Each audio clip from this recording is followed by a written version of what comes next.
శిథిలం అనేటువంటి మాటను మీరు విన్నారా ఎప్పుడైనా? ఎప్పుడెప్పుడు విని ఉంటారు? అదే అసలు శిథిలం అంటేనే దేన్ని అంటారు? పాడైపోయినటువంటి వాటిని శిథిలం అంటారు. శిథిలావస్థ అని ఎప్పుడంటారు? అప్పుడప్పుడు మనం వింటుంటాం న్యూస్లలో కానీ, లేదా పేపర్లో కానీ, లేదా మనకి ఇప్పుడు సెల్ ఫోన్లో గూగుల్ న్యూస్లో కూడా వస్తూ ఉన్నాయి.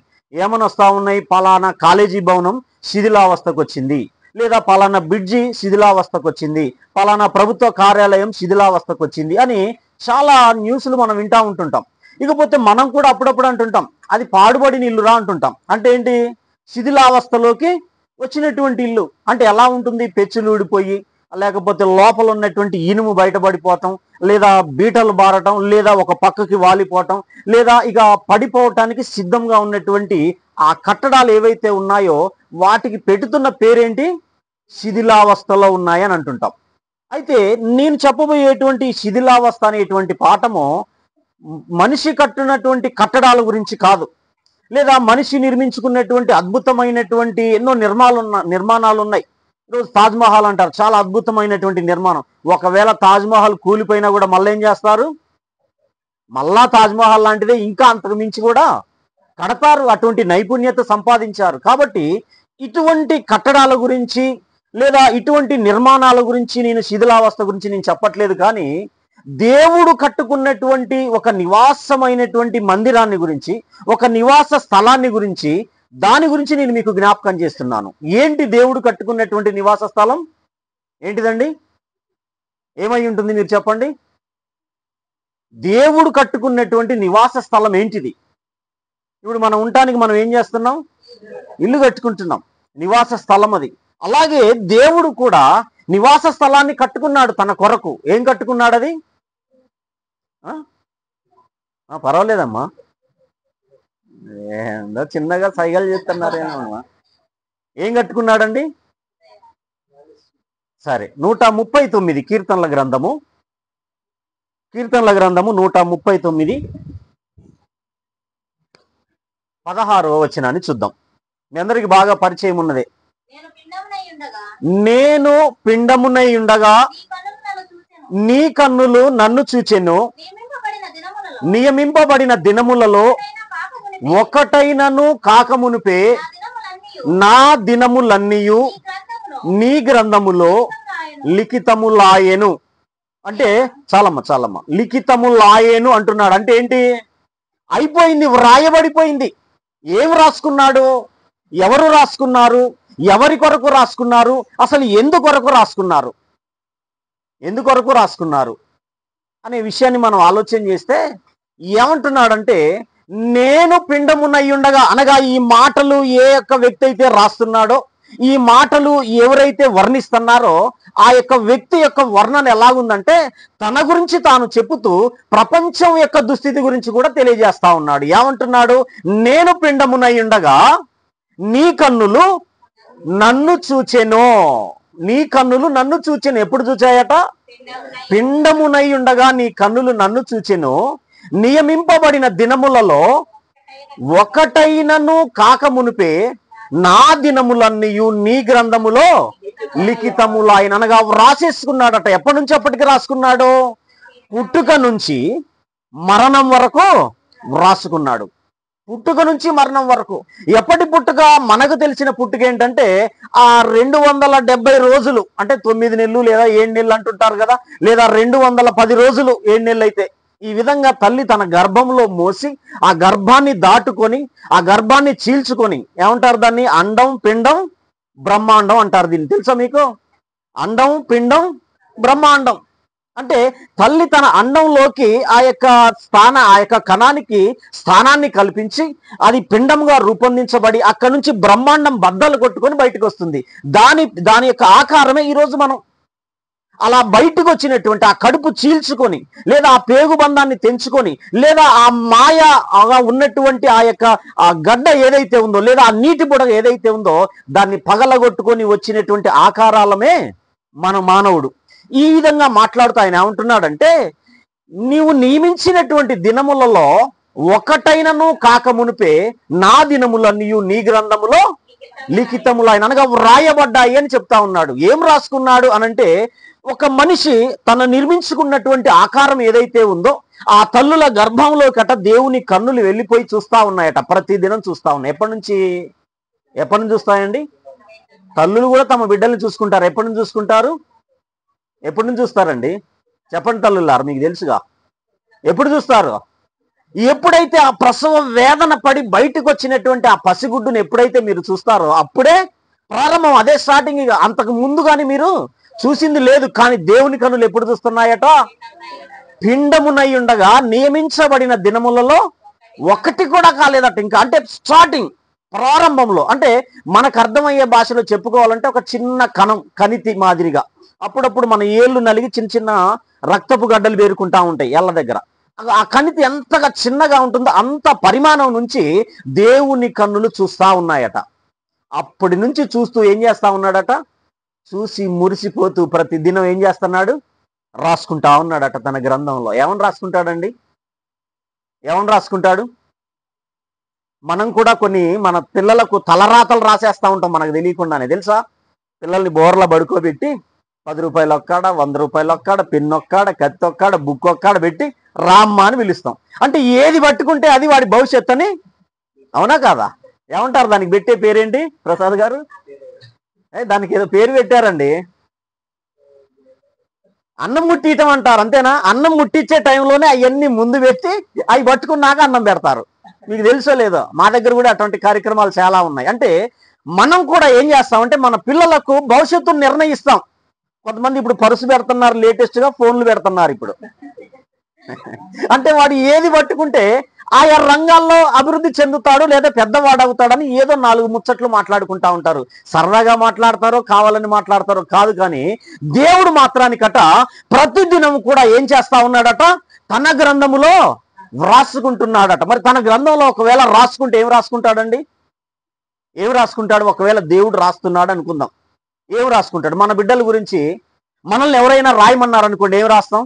ఒకవేళ మంచోడు కాకపోయినా కూడా ఏం రాస్తామండి? మా అబ్బాయి చాలా మంచోడండి. ఏదైనా ఒకవేళ చెడు అలవాట్లు ఉన్నా కూడా ఏ అలవాటు లేదండి. ఇంకా అన్నీ కూడా ఏం చేస్తాం? మంచిగానే రాసుకుంటాం. ఏమండి, మనకే ఏదో 60, 70, 80 సంవత్సరాల ఆయాస ఆయుష్కాలం కలిగినటువంటి మనమే మన పిల్లల గురించి మంచిగా రాసుకుంటే, మరి ఎప్పుడో ప్రారంభం నుంచి ఒక దినం కూడా కాక మునిపే ఆ గర్భములో తన కన్నులతో చూస్తూ ప్రతి దినము మురిసిపోతున్నటువంటి ఆ దేవాది దేవుడు ఏం రాసుకుంటాడు? మరి ఏం రాసుకుంటాడు? చెడ్డగా రాస్తాడా? రాయడండి. వారి భవిష్యత్తు ఎలా ఉండాలో రాసుకుంటాడు. వారు భూమి మీదకి వచ్చిన తర్వాత, ఆ పేగుబంధం తెంచబడిన తర్వాత, లేదా ఆ గర్భం చీల్చబడిన తర్వాత, ఆ రక్తపు గడ్డ బయటకు వచ్చిన తర్వాత ఎలా బ్రతికి బట్ట కట్టాలో, ఏ విధంగా తన కొరకు బ్రతకాలో వ్రాసుకుంటాడే తప్ప వేరే విధంగా అయితే రాయడు. అందుకే కదా రోజు చూసుకునేది, అందుకే కదా ఆయన రోజు మురిసిపోయేది. ఈ విధంగా ఆయన ఈ యొక్క తల్లుల గర్భంలో తన నివాస స్థానమైనటువంటి ఈ శరీర ఆకారాలను ఏం చేస్తున్నాడు? ఆయన కట్టుకుంటున్నాడండి. ఇది ఆయన కట్టుకున్నటువంటిది, ఆయన స్వహస్తాలతో చేసుకున్నటువంటిది. ప్రారంభంలో మనకు తెలుసు ఈ మానవుడు ఎవరి పోలికట? అదన్నా చెప్పండి తల్లులారా, ఎవరి పోలికట? మన పోలిక చొప్పున నరులను చేయుదము అనేటువంటి మాట మనం ఆది కాండంలో చదువుకుంటూ వచ్చాం. అంటే మనకున్నటువంటి ఈ డిజైన్ ఎవరిదట? మనం అనుకుంటాం, అబ్బా నేను ఎర్రగా ఉన్నాను అనుకుంటాం. ఎవరు పిచ్చోడా? ఈ ఆకారం ఎవరిది? ఈ కలరింగ్ ఎవరిది? ఇది ఈ డిజైన్ ఎవరిది? ఇది దేవునిది. ఇది ఆయన కట్టుకున్నది. ఆయన ఎందుకు కట్టుకున్నాడు అని అంటే, ఏదో నువ్వు భూమి మీదకి వచ్చాక నీ ఇష్ట ప్రకారంగా బ్రతకడానికి కాదు. ఇది ఆయన కొరకు, ఆయన నివాసం చేయటానికి. మనకు బాగా తెలుసు పౌలు గారు క్రీస్తుకు పూర్వము క్రీస్తు శకము 75వ సంవత్సరాల కాలంలో కొరింథీ పట్టణస్థుల్లో ఉన్నటువంటి వారితో మాట్లాడుతూ ఏమన్నాడంటే, మీ దేహము దేవుని వలన మీకు అనుగ్రహింపబడింది అనేటువంటి మాట మాట్లాడుతూ వచ్చారు. జ్ఞాపకం ఉందా ఈ మాట? ఈ దేహం అట ఎవరి వల్ల అనుగ్రహించబడిందట? దేవుని వలన అనుగ్రహించబడిందట. దేవుని వలన అనుగ్రహించబడింది. అది కేవలము దేవుడు మాత్రమే చేసుకున్నటువంటిది. అందుకే ఆయన ఎలా కావాలో ఆయన కొరకు అలా చేసుకున్నాడు, ఎలా డిజైన్ చేసుకోవాలో అలా చేసుకున్నాడు. అలా బయటకు వచ్చినటువంటి ఈ శరీర ఆకారాలు దేవుని నివాస స్థలంగా నివాస స్థానంగా ఉండవలసినటువంటి ఈ శరీరాలు ఇప్పుడు ఏమైపోతున్నాయి అనంటే ఈ ప్రపంచంలో శిథిలావస్థకు చేరిపోతా ఉన్నాయి, బీటలు బారిపోతా ఉన్నాయి, ఖరాబ్ అయిపోతా ఉన్నాయి, ఆగమాగం అయిపోతా ఉన్నాయి, అలజడులకు రేపుతా ఉన్నారు. సమాధానం లేనటువంటి పరిస్థితి, నెమ్మది లేనటువంటి పరిస్థితి. ఎక్కడ కుటుంబం అని అంటే ఏంటిదండి? ఈ శరీర ఆకారాలే కదా కుటుంబం అంటే. గోడల ఇంటి పైకప్పున అంటామో కుటుంబం అంటే? లేదు. ఏ శరీర ఆకారాలు అయితే మనం కలిగి ఉన్నామో ఈ శరీర ఆకారాలు ఏ దశకు చేరిపోయాయంటే శిథిలావస్థకు చేరిపోతా ఉన్నాయి. చాలా మంది వారి వారి శరీరాలను ఏ విధంగా మలుచుకుంటున్నారంటే వారికి ఇష్టం వచ్చినటువంటి రీతిలో మలుచుకొని శిథిలావస్థలోకి తీసుకెళ్ళిపోతా ఉన్నారు. చూద్దాం ఒక మాట. యెషయా గ్రంథం 32వ అధ్యాయము 13వ వచనం. యెషయా గ్రంథం 32వ అధ్యాయం 13వ వచనం చదవండి అమ్మా. వారు నా జనుల భూమిలో ఆనందపురములోని ఆనంద గృహములు అన్నిటిలో ముండ్ల తుప్పలను బలురక్కసి చెట్లును పెరుగును. చాలమ్మా ఈ వరకు చాలమ్మా, ఈ మాట వరకు మన్నించవుతాను వినండి ఒకసారి. ఏమంటున్నాడంటే నా జనుల భూమిలో ఆనందపురములోని ఆనంద గృహము అంటున్నాడు. ఏంటిదట? మరొకసారి మీరు చెప్పండి. ఆనందపురములోని ఆనంద గృహము అట. ఎక్కడది? నా జనుల భూమి అన్నాడు. నా జనుల భూమి. దేవుడు నియమించినటువంటి భూమండలం ఏదైతే ఉందో ఈ భూమండలం మీదకి ఎవరిని తీసుకొచ్చారు? తన ఆకారంలో ఉన్నటువంటి ఈ శరీరాలను తీసుకొచ్చాడు. ఆదాము అవ్వల నుంచి అక్కడి నుంచి సంతానోత్పత్తిని కలిగించి ఈ యొక్క శరీరం చైతన్యవంతమై అనేకమైనటువంటి శరీర ఆకారాలు కలిగి ఈరోజు ఈ యొక్క శరీరాలను దాటుకొని బయటకు వస్తూ ఉన్నాయి. ఈ విధంగా వచ్చినటువంటి దాని గురించి ఆయన సంబోధిస్తూ మాట్లాడుతూ ఏమంటున్నాడంటే నా జనుల భూమి ఏదైతే ఉన్నదో నేను కట్టుకున్నటువంటి, అంటే భూమి అనగానే మనకు అర్థమయ్యేటువంటి మాట ఏంటంటే ఇల్లు అనేటువంటి మాట మనం అర్థం చేసుకోవాలి. నా జనుల భూమి అంటే ఈ భూమిని ఎలా చేశాడు దేవుడు? మనుషులు నివాస యోగ్యమైనటువంటి విధంగా చేశాడు. మన ఇల్లును మనం ఎలాగైతే మనకు నివాస యోగ్యంగా మనం మలుచుకుంటామో, మనకు అనువుగా మనం మలుచుకుంటామో, అలాగే దేవుడు కూడా ఈ భూమిని చేయటానికట ఇది మనుషుడికి అవసరమా కాదా సూర్యుని నియమించాడు. ఏమని పరీక్షించాడని? అవును, మనం కొనే వస్తువుకి వెనక ఏముంటుంది తెలుసా? మీకు చిన్న స్టిక్కర్ వేస్తారు. ఏముంటుందండి? ఏముంటుందమ్మా? మీరు ఏ వస్తువు అన్నా కొనండి, ఆడవాళ్ళు కుక్కర్లు అవి కొంటారు కదా, వెనక చిన్న స్టిక్కర్ ఉంటుంది. ఏముంటుంది దాని మీద? కంపెనీ కాదమ్మా, ఓకే అని రాసి ఉంటుంది. అంటే ఏంటి? అన్ని పరీక్షలకు ఇది సిద్ధపరచబడింది. ఇక మీరు తీసుకొని వండుకోవచ్చు. నువ్వు ఏదన్నా కొనుక్కో, నువ్వు సెల్ ఫోనే కొనుక్కో, ఏదన్నా కొనుక్కో, దానికి ఓకే అని రాసి ఉంటుంది. అది అంటే ఏంటి? అది అన్ని పరీక్షలకు. నువ్వు ఒక సెల్ ఫోన్ కొన్నావు అనుకోండి, అన్ని తయారు చేసి చేతి ముందు పడేయడు. ఏం చేస్తాడు? ముందుగా వాళ్ళు దాన్ని పని చేస్తుందా లేదా, సిగ్నల్ వస్తుందా రావట్లేదా, దాని ఫ్రీక్వెన్సీ ఎంత, దాని రేడియేషన్ ఎంత మొత్తం రాసి ఆ మెనూ అంతా మళ్ళీ నీకు ఒక ఫైల్ చేస్తాడు. చిన్న పేపర్ అందులో పెట్టి ఫోన్లో పెట్టి ఇస్తాడు. అంటే ఏంటి? ఇది నువ్వు వాడొచ్చురా బాబు అని కదా.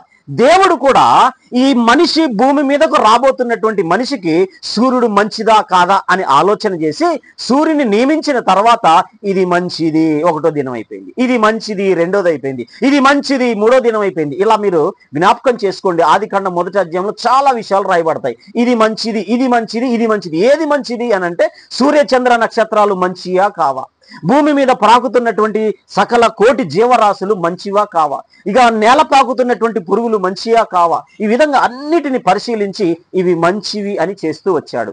ఈ విధంగా మానవుడికి నివాస యోగ్యంగా ఈ భూమిని ఏం చేశాడు? తయారు చేస్తూ వచ్చాడు. రెక్కల కష్టంతో తయారు చేస్తూ వచ్చాడు. అందుకే 6 దినాలు పనిచేసి 7వ దినం ఏం చేశాడట? విశ్రమించాడంటే మన భాషలో చెప్పండి. మన భాషలో బైబిల్లో విశ్రమించాడని చదువుతాం. మన భాషలో, వాడుక భాషలో చెప్పాలంటే రెస్ట్ తీసుకున్నాడండి. రెస్ట్ తీసుకున్నాడు. ఇప్పుడు రెస్ట్ ఎవరికి కావాలా? మన ఇంట్లో ఎవరైనా కొద్దిసేపు రెస్ట్ తీసుకుంటా అంటే ఏమంటాం? ఏం పని చేసినవని రెస్ట్ కావాలి నీకు అంటామా లేదా? దేవుడట విశ్రమించాడు అని అంటే ఆయన ఏం చేశాడని అర్థమవుతుంది. పని చేశాడు. రెక్కల కష్టం అది. ఏంటిది రెక్కల కష్టము? భూమి నివాస యోగ్యంగా మానవుడికి తయారు చేయడానికి ఆయన రెక్కల కష్టాన్ని కలిగి దాని నివాస యోగ్యంగా మలచి దాని మీద ఆదామును ప్రవేశపెట్టి ఆదాముకు సహకారిగా అవ్వను తీసుకొచ్చి వారిద్దరి నుంచి సంతానోత్పత్తిని బయటికి తీసుకొచ్చి వారితో కలిసి జీవించాలనేది దేవుని యొక్క ఆలోచన అయిపోయింది, దేవుని యొక్క సంకల్పం అయిపోయింది. ఈ విధంగా ఆయన తయారు చేసుకున్నటువంటి ఈ ప్రణాళిక ఇప్పుడు ఏమైపోయింది? ఏ ఆనందపురం అయితే ఆయన కట్టుకున్నాడో, ఏ జనుల భూమి అయితే నివాసయోగ్యంగా చేశాడో, ఏ ఆనందపురం అయితే కట్టాడో, ఆనంద గృహాలుగా అనేక కుటుంబాలు భూమి మీదకు తీసుకొచ్చాడో, ఇప్పుడు ఈ కుటుంబాల్లోకి ఏమొచ్చాయట? మళ్ళొకసారి చదవండి తల్లి. ముండ్ల తుప్పలను బలు రక్కసి చెట్లును పెరిగినాయి. ఇప్పుడు ఏమున్నాయట కుటుంబాల్లో? ఈ ఆనందపురములో ఉన్నటువంటి ఆనంద గృహంలో ఏముండాలండి అసలు లెక్క ప్రకారంగా? అండ్ అప్పుడప్పుడు మనం ఇంటికి నేమ్ ప్లేట్లు రాయించుకుంటాం తెలుసా? మా దగ్గర చాలా చూశాను. మరి ఇక్కడ ఏడ కనపడలే. ఏమని రాస్తారంటే ఆనంద నిలయమని రాస్తారు. అంటే అది ఇంటి పేరు కాదు, అది ఒక చక్కటి ఇల్లు కట్టుకొని దానికి ఏమని రాస్తారు? ఆనంద నిలయం అని రాస్తారు. ఇప్పుడు ఆనంద నిలయం అని రాసుకున్న ఇంటిలో ఒకవేళ ఆనందం లేకపోతే ఊరకనే చెప్పండి, ఎలా ఉంటుంది అసలు అది కదా? దేవుడు కూడా అన్నట ఆ జనులో ఉన్నటువంటి భూమి ఏదైతే ఉన్నదో ఆ భూమిలో నివసిస్తున్నటువంటి సకల జనులు ఎవరైతే ఉన్నారో ఈ ఆనందపురములో ఉన్నటువంటి ఆనంద గృహాల్లో ఏమున్నాయట? బలు రక్కసి చెట్లును ముండ్ల తుప్పలను, అనగా కుటుంబాల్లోకి ఏమొచ్చాయి? ఇప్పుడు దేవుడు తయారు చేసుకున్నటువంటి ఈ శరీర ఆకారాలు కలిగినటువంటి కుటుంబంలోకి ఏమొచ్చాయండి?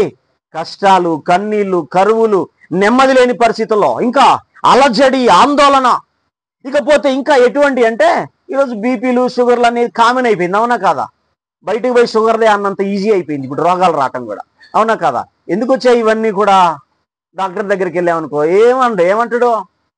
అమ్మ మందులు ఇస్తాను, ఎక్కువగా మీరు ఆలోచించద్దు. ఆలోచించడం వల్ల ఏమొస్తుంది? మీ జీర్ణ వ్యవస్థ పాడైపోతుంది. మీరు ఎక్కువగా టెంప్టేషన్ పట్టడం వల్ల మీకు ఏమవుతుంది? మీ మెదడు వ్యవస్థ పని చేయటం మానేస్తుంది. దీని వలన అనేకమైనటువంటివి లోపల ఉత్పన్నమయ్యి సకల విధమైనటువంటి రోగాలకు కారణమవుతుంది. కాబట్టి మీరు ఎక్కువగా ఆలోచించకండి అంటాడు. అంతే, ఆ మాటకు తప్ప ఏం చెప్పడిగా కదా. ఇప్పుడు ఈ కుటుంబాల్లో ఏమొచ్చాయట? దేవుడు కట్టుకున్నటువంటి కుటుంబాల్లోకి, అనగా ఈ భూ ప్రపంచం మీద ఉన్నటువంటి ఈ మనుషులు ఎవరైతే ఉన్నారో, ఈ కుటుంబాలు ఎవరైతే ఉన్నారో, ఈ వ్యక్తిగత జీవితాలు ఏమైతే ఉన్నాయో ఆ యొక్క ఇండ్లలోకి, ఆ కుటుంబాల్లోకి ఏమొచ్చాయట? ఇప్పుడు ముండ్ల తుప్పలను, గచ్చ పొదలను, బలు రక్కసి చెట్లు పెరుగుతున్నాయట. మరి ఎక్కడ ఇవన్నీ? దేవుడు నాటించినవి కావే, దేవుడు వేసినవి కావే. మరి ఎలా వచ్చాయి ఈ ముండ్ల తుప్పలో ఈ యొక్క కష్టాలు, కన్నీళ్లు? మరి దేవుడు ఆయన చేసుకున్నటువంటి కుటుంబంలోకి ఇవి ఎలా వచ్చాయి? మరి ఇవి ఎలా వచ్చాయి చూద్దాం. ఆ విషయాన్ని కూడా జ్ఞాపకం చేసుకుందాం. యెషయా గ్రంథం 14వ అధ్యాయం 17వ వచనం చూద్దాం. 14వ అధ్యాయం 17వ వచనం.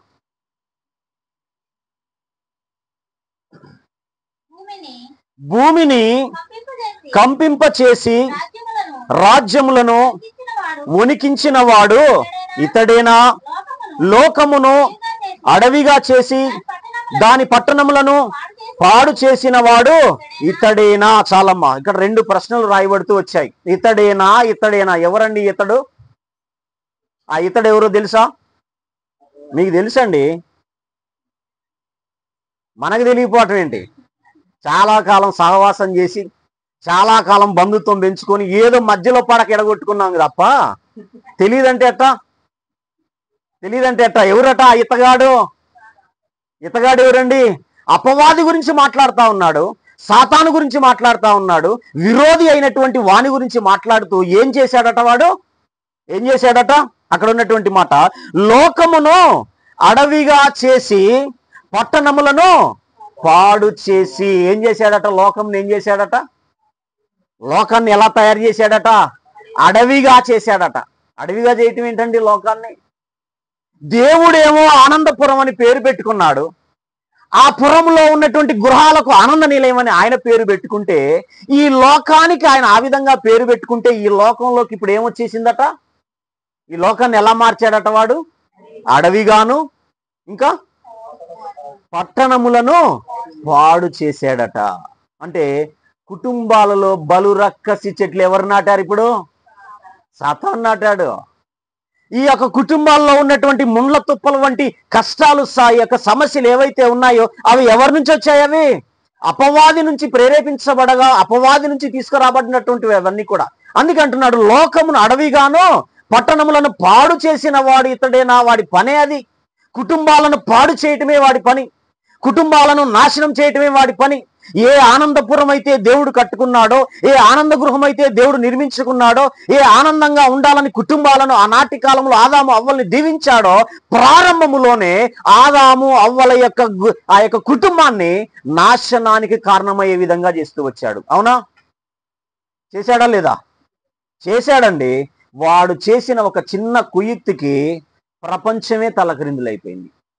చరిత్రలు మారిపోయాయి, దేవుని ప్రణాళికలు మారిపోయాయి, దేవుని సంకల్పం మారిపోయింది, దేవుని రెక్కల కష్టం వృధా అయిపోయేటువంటి విధంగా అపవాది మాట విని దేవుని కంట కన్నీరు తెప్పించినటువంటి నాటి పరిస్థితి ఆదాము అవ్వలది. అలాగే ఈనాడు కూడా ప్రతి ఒక్క కుటుంబంలో వాడు ఎలా మారుస్తున్నాడు అనంటే అడవిగా మార్చేస్తా ఉన్నాడు.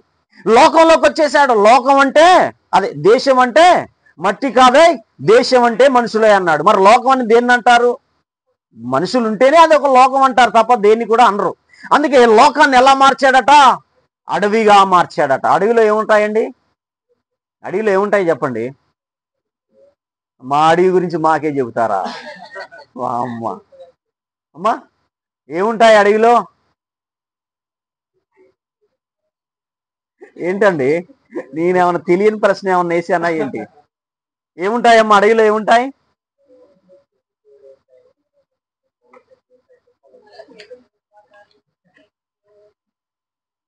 ప్రసాదం అడుగుతా ఉన్నా. ఇంత అడవిలోకి వచ్చాం కదా, ఈ అడవిలో మరి ఏమి లేవు అంటే, ఎలుగుబంట్లు ఉండేవి, అయ్యుండే ఇయ్యుండే అని ఇందాకనే సాయంత్రాల కాల సమయంలో అడిపోయి వచ్చేటప్పుడు చెప్తా ఉంటాను అనమాట. అడవిలో ఏముంటాయి? మృగాలు ఉంటాయండి. అవునా? మృగాలు ఉంటాయి, అనేక రకాలు ఉంటాయి. కానీ ఎన్ని రకాలు ఉన్నా కూడా దేనికి భయపడాలి? అవన్నీ కూడా మృగాలకే భయపడాలి. ఎందుకు? అవి చీల్చి చెండాడతాయి, అవి ఆహారంగా చేసుకుంటాయి. అలాగనే ఈ లోకాన్ని ఎలా మార్చాడట? ఈ ఆనందపురాన్ని ఎలా మార్చాడట? అడవిగా మార్చాడట. మనిషిలో మృగతత్వాన్ని నింపాడు. స్త్రీ కనబడితే చాలు మనిషి మృగమైపోతా ఉన్నాడు. చిన్న పిల్ల కనబడితే చాలు మృగమైపోతా ఉన్నాడు. వయసుతో సంబంధం లేకుండా మృగతత్వాన్ని మీద నింపేసుకొని ఏమాత్రము కూడా వావి వరసలు ఎరిగినటువంటి స్థితిలోకి మనిషి మృగతత్వంలోకి వెళ్ళిపోతా ఉన్నాడు. మృగమైపోయాడు. కుటుంబాలు ఎలా విధంగా పాడు చేస్తా ఉన్నాడంటే అనేక రకాలైనటువంటి కష్టాల్లో ఉండిపోయేటట్టుగా. ఆదాము అవ్వల్ని దీవించాడా దేవుడు? ఏమని దీవించాడు చెప్పండి? దీవించాడా లేదా? దేవుడు దీవించెను, దేవుడు ఆదామును ఆశీర్వదించెను. ఎట్లనగా అని అక్కడ కొద్ది గ్యాప్ ఇచ్చి మాట్లాడుతున్నాడు. ఏమని? మీరు ఫలించి అభివృద్ధి పొంది భూమిని నింపండి, ఈ భూమి మీద ఉన్న సకలమైనటువంటి వాటి మీద మీరు ఏలుబడి చేయండి అని చెప్తూ వచ్చాడండి. అంటే సమస్తము నీకు లోబడుతుంది అనేటువంటి మాట చెప్తూ వచ్చాడు. కానీ ఇప్పుడు ఆదామే వాటికి లోబడ్డాడు. అవునా కాదా? అంటే ఏమైపోయింది? అపవాది ఎలా మార్చేశాడు? అడవిగా మార్చేశాడు, పట్టణాలను పాడు చేస్తున్నటువంటి వానిగా. అందుకే ఈరోజు ప్రతి కుటుంబంలో, ప్రతి ఒక్క కుటుంబంలో, ఈ భూమండలం మీద ఉన్నటువంటి ప్రతి కుటుంబంలో కూడా ఏమేమి పెరుగుతా ఉన్నాయి ఈరోజు? బలు రక్కసి చెట్లను, ముండ్ల తుప్పలను ఈరోజు పెరుగుతా ఉన్నాయి. కష్టాలతోటి, కన్నీళ్లతోటి. ఏ విధంగా అంటే కొన్ని సందర్భాలు కుటుంబం అంతా కలిసి ఏకతాటి మీదకి వచ్చి ఆత్మహత్య చేసుకునే స్థితిలోకి తీసుకెళ్తున్నాడు. తెలుసా మీకు? ఈరోజు చాలా వార్తలు వింటున్నాం. ఆ కుటుంబాలు సైతం పురుగుల మందు కలుపుకొని తాగి మరీ చనిపోతా ఉన్నారు, లేదా ఉరిపోసుకొని చనిపోతా ఉన్నారు. కావాలని ఈరోజు వయసుతో సంబంధం లేకుండా హాస్టల్ గదులలో చున్నీలకు వేసుకొని వేలాడుతూ ఉన్నారు. కారణం ఏంటంటే నెమ్మది లేకుండా చేశాడు. వ్యక్తులలో నెమ్మది లేదు, వ్యక్తులలో సమాధానం లేదు, వ్యక్తుల యొక్క మనసంతా కూడా కకలా వికలం చేసి దేవుడు ఎవరో కూడా గుర్తుపట్టనటువంటి స్థితిలోకి, దేవుడు ఏం చేస్తాడనేటువంటి తెలియనటువంటి అయోమయమైనటువంటి స్థితిలోకి ఈరోజు మనుషుల యొక్క జీవితాలను అలా మార్చేస్తూ వచ్చాడు. ఎవరటండి? అపవాది అలా మారుస్తూ వచ్చాడు. అందుకే ఆ యొక్క కుటుంబాలు ఎలా ఉండాలనుకుంటున్నాడు దేవుడు? తన నివాస స్థలముగా చేసుకోవాలనుకున్నాడు. కొన్ని మాటలు నేను జ్ఞాపకం చేస్తాను. నేను యోబు గ్రంథం 1వ అధ్యాయం 7వ వచనం. యోబు గ్రంథం 1వ అధ్యాయం 7వ వచనం.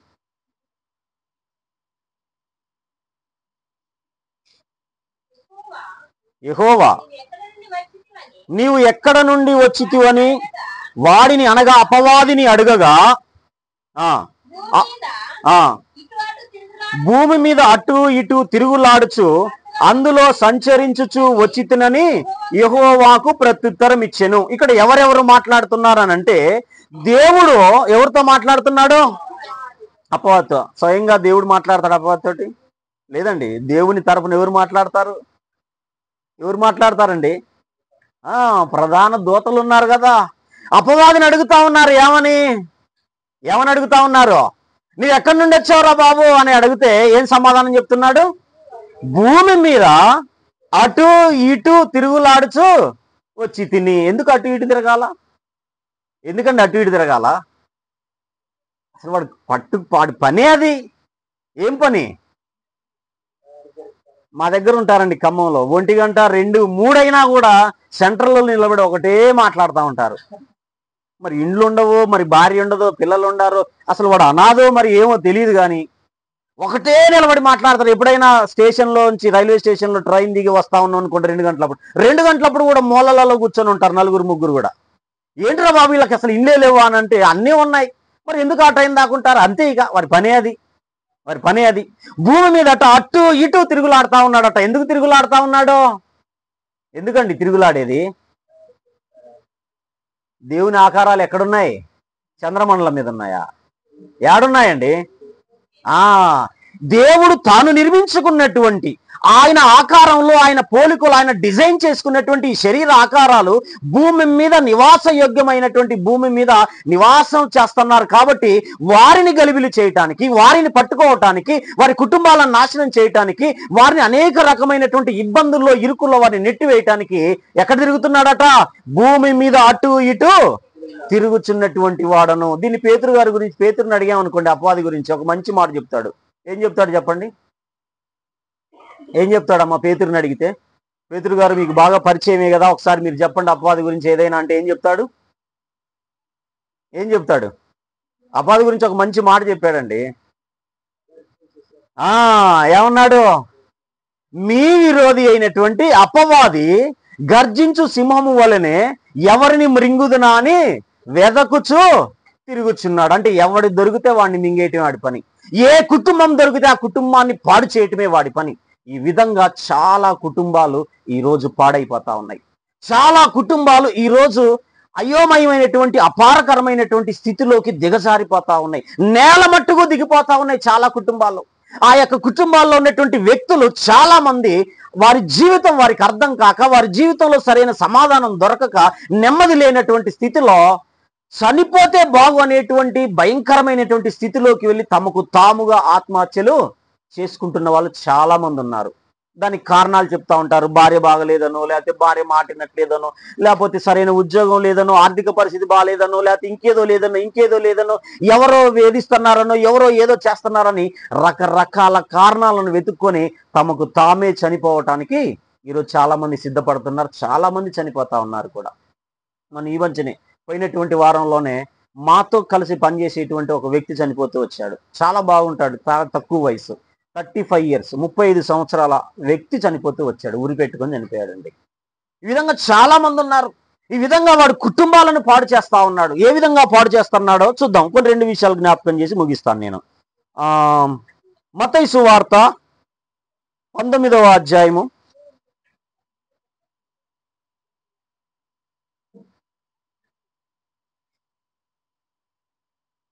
మత్తయి సువార్త 19వ అధ్యాయము 14వ వచనం మనందరికీ బాగా పరిచయం ఉన్నటువంటి మాట. ఆయన శిష్యులు తీసుకొని వచ్చిన వారిని గద్దింపగా యేసు చిన్న పిల్లలను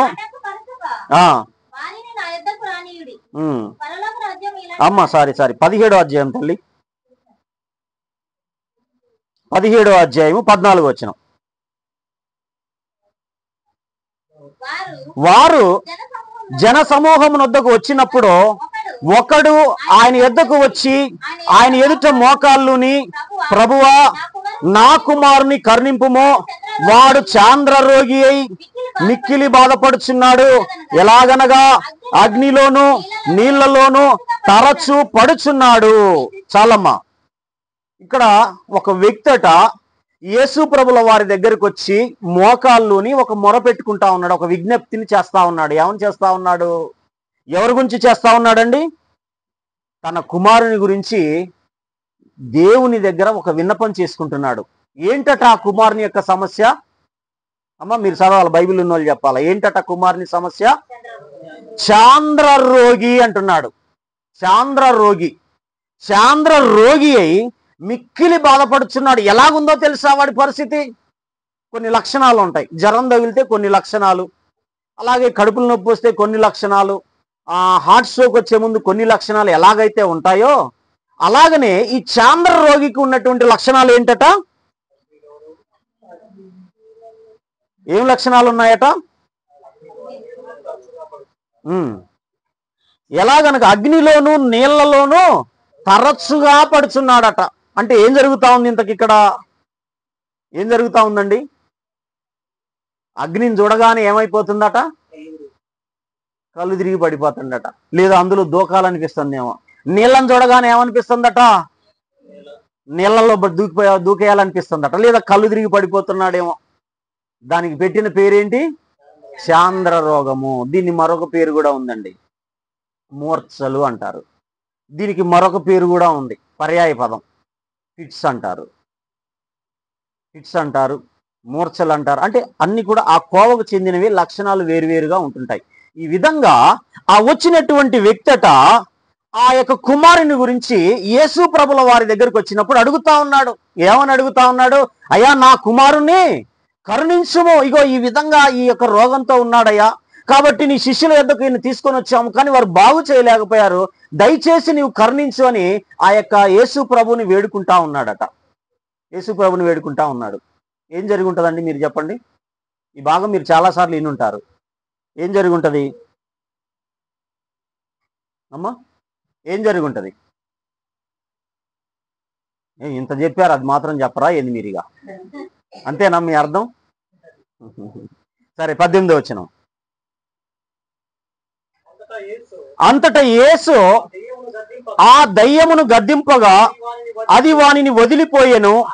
ఆ గడియ నుండి ఆ చాంద్రరోగి అయినటువంటి ఆ కుమారుడు, ఆ తరచు నీళ్లలోను అగ్నిలోను పడుతున్నటువంటి ఆ వ్యక్తి ఏమయ్యాడట?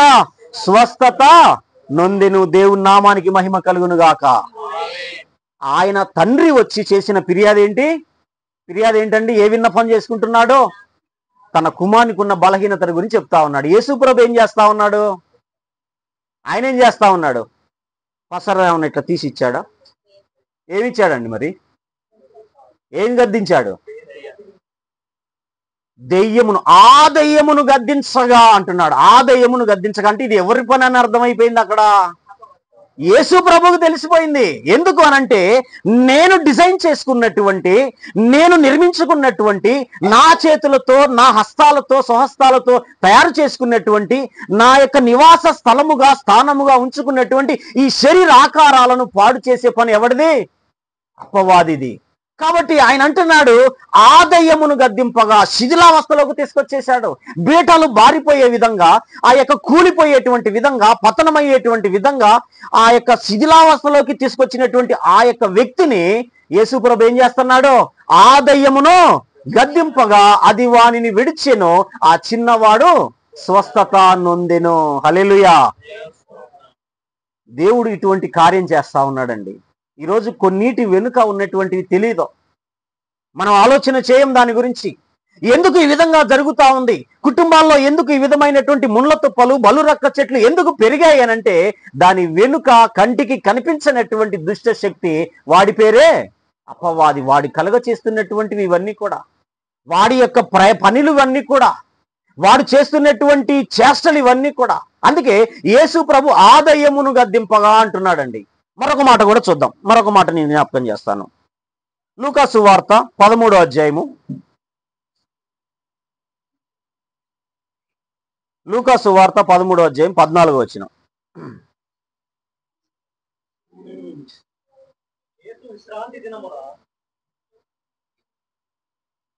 ఆ యేసు విశ్రాంతి దినమున ఉమ్, స్వస్థపరిచినందున ఆ సమాజపు మందిరపు అధికారి కోపముతో మండిపడి 11వ వచనం చూడాను. 18 ఏళ్ల నుండి 18 ఏండ్ల నుండి బలహీనపరచు బలహీనపరచు దయ్యము పట్టిన ఒక స్త్రీ ఉండెను. అచ్చట ఉండెను. ఆమె నడుము ఆమె నడుము వంగిపోయి మాత్రం ఎంత మాత్రమును చక్కగా నిలబడలేక ఉండెను.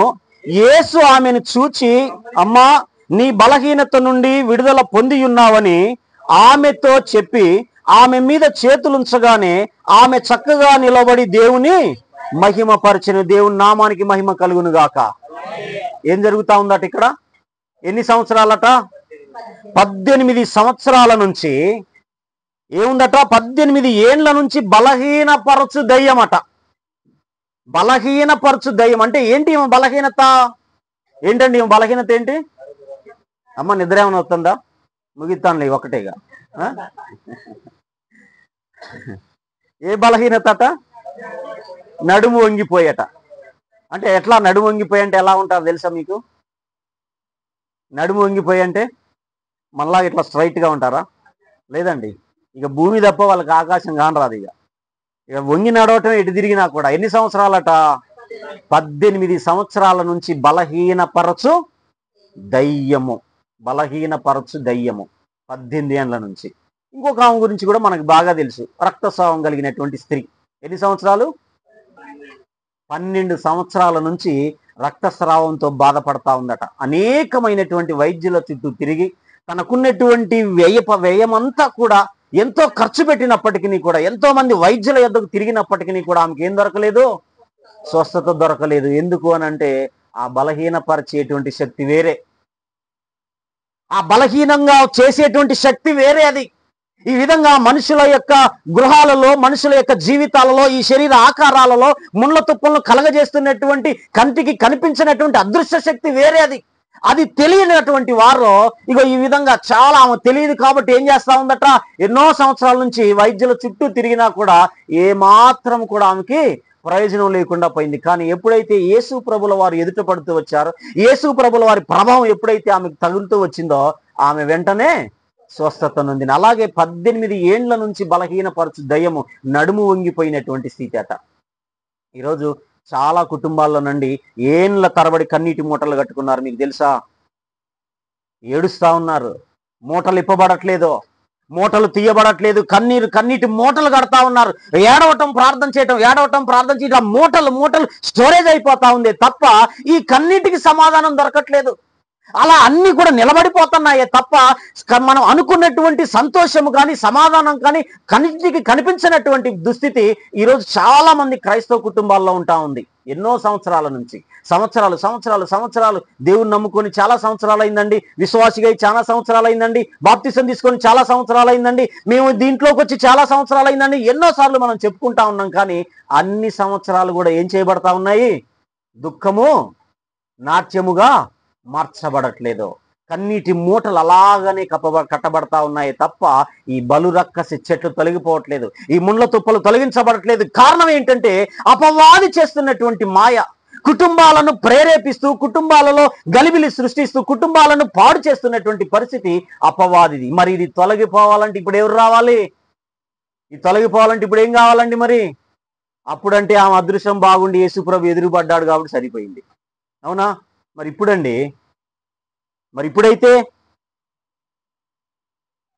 ఏం చెప్పరేమండి? అప్పుడంటే వాళ్ళ అదృశ్యం బాగుంది, యేసుప్రభు ఎదుటపడ్డాడు, ఆ రక్తస్రావం కలిగిన స్త్రీ స్వస్థత నొందింది, ఈ నడుము వంగిపోయిన ఆమె కూడా స్వస్థత పొందింది, చాంద్ర రోగి అయినటువంటి, మూర్ఛ రోగం ఉన్నటువంటి ఆ యొక్క కుమారుడు కూడా స్వస్థత పొందుతూ వచ్చాడు. మరి ఇప్పుడైతే పరిస్థితి ఏంటి? మరి ఇప్పుడు ఏం చేయాలి? మరి ఏం చేస్తే మరి ఇప్పుడు ఈ కార్యం జరుగుతుంది? ఏం చేస్తే ఈ కార్యము నెరవేర్చబడుతుంది? ఏం చేయాలి మరి? దీనికి ఏం చేయాలనుకుంటున్నారండి అమ్మా? ఏం చేస్తే అవుతుంది? మీ ఆలోచన చెప్పండి, ముగించుకున్నాం చివరి మాటగా. అమ్మా ఏంటిదండి? ఇంకా ఇంకా ఇంకా ఇంకేం చేయాలి? ఉమ్. ఇంకా మొదటిగా మనం గుర్తించాల్సింది ఏమిటంటే, ఈ ఆకారం ఏదైతే ఉందో, ఈ శరీర ఆకారం ఏదైతే ఉందో, ఇన్ని కిలోల మాంసం ధరించినటువంటి ఈ శరీర ఆకారం ఏదైతే ఉందో, ఇది దేవుడు చేసుకున్నది అనేటువంటి మొదటి ఆలోచన మనకు కలగాలి. ఎవరు చేశారు ఇది? దేవుడు చేశాడు ఇది. మరి తన కోసం చేసుకున్నది ఎవరి కోసం ఉపయోగపడాలండి? నీ ఇంట్లో నువ్వు కూర వండుకున్నావు అంటే ఎవరి కోసం వండుకుంటావు? నీ కోసమే వండుకుంటావు, రుచిగా తినటానికి. లేదా నీ పిల్లల కోసం వండుతావు, నీ భర్త కోసం వండుతావు. లేదా ఒకవేళ భర్త ఏదైనా బయట నుంచి తెచ్చినా వారి కోసమే, తన వారి కోసమే తీసుకొస్తాడు. మరి దేవుడు ఎవరి కోసం కట్టుకున్నాడు ఈ శరీరాన్ని? ఆ తల్లుల గర్భంలోకి వెళ్ళిపోయి ఆయన కన్నులు చూస్తూ ప్రతి దినం రాసుకుంటున్నటువంటి గ్రంథాలలో ఏమని రాసుకొని ఉంటాడో, ఇది నా కొరకు ఉపయోగపడాలి, ఇది నా పనిని చేయాలి, నా మహిమ కొరకు వాడబడాలి, నా పని కొరకే ఇది కేటాయించబడాలి అనేటువంటి ఆశతోటి, ఆలోచనతోటి ఆయన రాసుకుంటే ఈరోజు ఈ దేహాలు దేనికి ఉపయోగపడుతున్నాయి? దేనికండి? మొదటగా వ్యాపారం చేయటానికి, తర్వాత ఉద్యోగం చేయటానికి, తర్వాత ఉన్నటువంటి తల్లి కట్ట ఒక ఆశ ఉందట, టీచర్ చదవాలనుకుంది, చదవలేదు. ఇప్పుడు ఎవరు చదవాలా? తల్లి పోలికేసుకొని పుట్టింది కూతురు. కాబట్టి నేను చేయలేని పని నువ్వు చేయాలి. అంటే నీకో న్యాయం, ఆయన తయారు చేసిన దేవుడికి ఒక న్యాయమా? ఏమండి చెప్పండి. ఇది మన ఆలోచన. కానీ దేవుడు అనుకుంటున్నాడు, ఇక ఆయన చేసుకున్నటువంటి ఆకారము మొదటిగా ఇది నీది అని మనం గుర్తించగలిగినప్పుడు మొదటి కార్యం జరుగుతుంది. దేవుని నామానికి మహిమ కలుగును గాక. మొదటి కార్యం ఎప్పుడు జరుగుతుంది? ఇది నీది నాయన. ఈ శరీరము, ఈ శరీర ఆకారము, ఈ 90 కిలోల మాంసం ఏదైతే ఉందో, ఈ 70 కేజీల మాంసం ఏదైతే ఉందో, ఈ డిజైన్ ఏదైతే ఉందో, ఈ కలరింగ్ ఏదైతే ఉందో, ఇది నీదిది. నీవు చేసుకున్నావు ఆ గర్భంలో. ఇది నీ కొరకు జీవించాలని, నీ కొరకు నీవు కలలు కని నీవు రాసుకున్నటువంటి ఈ ఆకారం బయటకు వచ్చాక నా ఇష్ట ప్రకారంగా జీవిస్తానంటే మొదట ఎవరు వస్తారండి? ముండ్ల తుప్పలు పెరిగేటి తీసుకొచ్చేవాడు ఒకడు వస్తాడు. గచ్చ పొదలు పెరిగేటువంటి వాడు తీసుకొచ్చి వస్తాడు. వాడు సర్వనాశనం చేస్తాడు. ఎప్పుడో ఇది దేవునిది అని నీవు గుర్తించనంత కాలమో ఈ ముండ్ల తుప్పలు పెరుగుతానే ఉంటాయండి. మొదటి కార్యం ఎప్పుడు జరుగుతుందమ్మా? ఇది ఆయనది ఈ శరీరము. ఈ నివాస స్థానముగా ఆయన తన హస్తాలతో నిర్మించుకున్నాడన్న సంగతి నీవు గుర్తుపట్టగలిగినప్పుడు మొదటి కార్యం జరుగుతుంది. గుర్తించిన తర్వాత ఏం చేస్తాం? ఆ గుర్తుపట్టాంగా సాలే అంటామా? ఏమంటామండి? గుర్తుపట్టాం. ఇప్పుడు ఈ ఆకారం ఎవరిదో, ఈ శరీరం ఎవరిదో, ఆయన ఏ డిజైన్ చేసుకున్నాడో, ఇది ఎవరు చేశారో, ఎవరిది, ఈ మ్యానుఫ్యాక్చరింగ్ ఎవరో మనకు తెలిసిపోయింది. ఇప్పుడు దీన్ని ఏం చేయాలి మరి? చెప్పండి, మీరు చెప్పేది కరెక్టే. నాయన, ఈ జీవితం నీ కోసమని ఖచ్చితంగా నీ హృదయంలో నీవు నిశ్చయించుకోగలిగితే పూర్తి కార్యం ఏమైపోద్ది? జరిగిపోతుంది. హల్లెలూయా. దేవుడు తన కార్యము జరిగించాలంటే నీ యొక్క ఆకారము ఇది దేవునిదని గుర్తించాలి, నీ శరీరము దేవునిదని గుర్తించాలి. ఆ తర్వాత ఆయన శరీరము ఆయన కొరకు బ్రతకాలి అని నీవు మనస్సులో ఒక నిశ్చయితను నీవు కలిగినప్పుడు నీవు ఏది కావాలనుకుంటే దేవుడు అది చేస్తాడు. నీ తలంపు పుట్టక మునిపే, నీ ఆలోచన రాక మునిపే, నీ మాట పెదవులు దాటకు మునిపే ఆయన తన కార్యాన్ని నెరవేరుస్తాడు. హల్లెలూయా. ఈరోజు మనం సంపూర్ణమైనటువంటి విడుదల కావాలి అనంటే, సంపూర్ణమైనటువంటి స్వస్థత కావాలి అనంటే, దేవుడు అద్భుతమైనటువంటి కార్యము సంపూర్ణంగా నిర్విర్యామంగా జరిగించాలి అనంటే దానికి ఉన్నటువంటి కారణము ఈ దేహము దేవునిది, ఇది ఆయన కొరకు మాత్రమే జీవించాలని ఒక దృఢ నిశ్చయిత నీ జీవితంలో నీవు తీర్మానం చేసుకోగలిగినప్పుడు ఆయన కార్యము సంపూర్ణంగా నెరవేరుస్తాడు. ఆమేన్.